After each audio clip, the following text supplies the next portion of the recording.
Hello everyone, welcome back to my YouTube channel. My name is Changkuoth Nyak. Today's report includes two tragic developments from different parts of South Sudan, both involving civilians caught in the middle of conflict and negligence. First, in Morobo County, thousands of South Sudanese refugees have returned home after a 3-day military operation conducted by the Ugandan People Defense Forces near the border. These individuals had been living in Koboko district, Uganda since 2016 after fleeing violence in South Sudan. Last week, gunfire was reported from the South Sudan side of the border. In response, Ugandan troops entered villages such as Busia, Muguja, and Keji area, arresting and displacing refugees. Many fled back into South Sudan, seeking safety in Panyumpayam, specifically in Nyarigolo village. They are now sheltering in overcrowded school, health facilities with no adequate access to food, clean water, or shelter.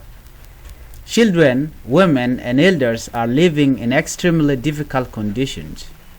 The security situation in Morobo remains tense. Army groups continue to be active in nearby areas, harassing civilians and looting property. It is not always clear whether these forces belong to the government or the opposition. Humanitarian organizations, local authorities, and concerned individuals are urged to respond swiftly and provide assistance to those displaced.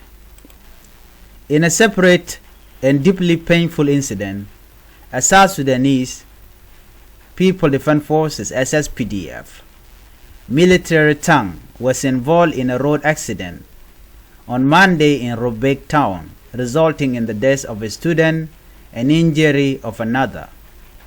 The deceased Maktab Martin Mullah was a student at Muzalari Secondary School.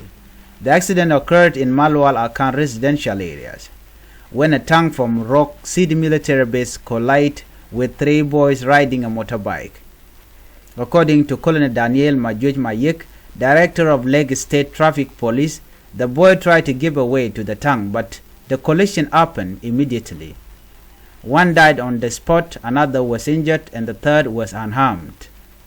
Traffic police responded promptly, and the injured were taken to Rumbek State Hospital.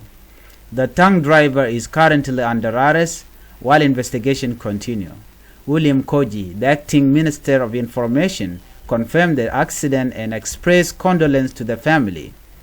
He also warned drivers, especially those operating in areas where the children move freely, to exercise maximum caution. Latkon Ater, a civil society activist, condemned the incident, saying military driver must be held responsible. Wearing a uniform and holding a weapon is not a license to endanger life, he said.